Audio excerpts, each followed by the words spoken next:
யுத்தத்தால் இடம்பெயர்ந்து மீண்டும் தமது சொந்த இடமான சம்பூரில் மீள்குடியேறிய மக்கள் அடிப்படை வசதிகளின்றி தொடர்ந்தும் வாழ்ந்து வருகின்றனர். மேற்குடியேறிய மக்கள் தகர கொட்டைகளில் வசித்து வருகின்றனர். தினமும் கடும் வெப்பம் காரணமாக இந்த வீடுகளில் வசிப்பது கடினமாக உள்ளது என மக்கள் தெரிவிக்கின்றனர்.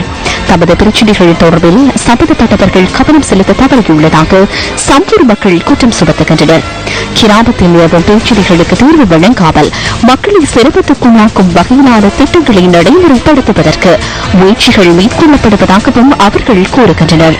நாங்கள் சம்பூரில் இருந்து இடம்பெயர்ந்து மட்டக்களப்பில் முகாமில் இருந்து குடியேற்றப்பட்டு இப்போ தகரக்குட்டியில் தந்துக்கிறாங்க. தகரக்குட்டியிலையும் வெயிலும் அது விமான குடிசையிலையும் அப்படி வாழ்ந்துட்டு இருக்கிறோம்.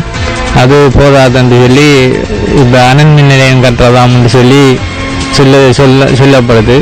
அது எங்களுக்கு தேவையில்லை. எங்களுக்கு நிரந்தரமான வீடு ஒன்று கட்டி தந்து சம்பந்தப்பட்ட அதிகாரிகள் அனைத்தும் இதுக்கு உடம்பட்டு சரி வர வேணும் என்று கேட்டுக்கொள்கிறோம். நாங்கள் கடத்தொழில் செய்கிறோம். விவசாயம் எல்லாம் கால்நடை எல்லாத்தாலையும் பாதிப்பு வருது. இந்த அணுநிலையை எப்படியாவது நீங்கள் தடை செய்து வரணும். சம்பந்தையா நினைச்சா தடை செய்யலாம். அணுநிலையத்தை நாங்கள் சம்பந்தரையாக வாக்களித்து தான் அவர் பதவிக்கு வந்தவர்.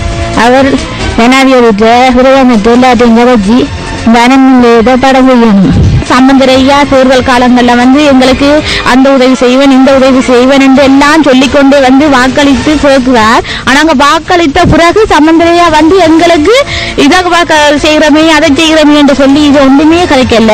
அவர் பாராளுமன்றத்தில் கூட இந்த அணு நிலையத்தை பற்றி எந்த விதமான கதையும் ஒன்று கிடைக்கிறாள். இவருக்கும் இந்தியாவுக்கும் என்ன சம்பந்தம்?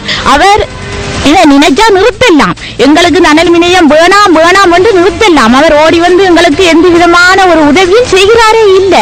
எங்க சம்பூர்ல வேணா இந்த அனல் மினியத்தை கொண்டு செய்யணும் அப்படின்னா கொழும்புல செய்யலாம், ஒரு சிங்கள கிராமங்களில் செய்யலாம், அம்பாந்தோட்ட அங்கே செய்யலாம். இங்க எங்களை மக்களை போட்டு கரைச்சப்படுத்தி என்ன எங்களை ஊரை விட்டு எங்களை மக்கள படிப்புகள் எங்களை சின்ன பிள்ளைகள் பாதிக்கப்பட்டு என்ன எங்களை தமிழ் மக்களுக்கு கரைச்சிடத்தான் தராங்க கொடுத்து எங்களை நல்லா வைக்கணும் செய்யணும் இல்லை. சும்மா வீட்டு திட்டங்கள் தந்து எங்களை தந்த வீட்டு இந்தியன் தர வீட்டு திட்டங்கள்ல இருக்காம தான் போறாங்க உங்களுக்கு. அப்படி இப்போ இந்த அடிக்கிற வெயில் எங்களை மக்கள் படுற பாடுல சித்தியான கஷ்டப்படுறோம். சம்பந்தியாக நினைச்சாவே விட்டாவே இல்லாமக்கலாம். சம்பந்தியாக வாழ்க்கிறே இல்லை.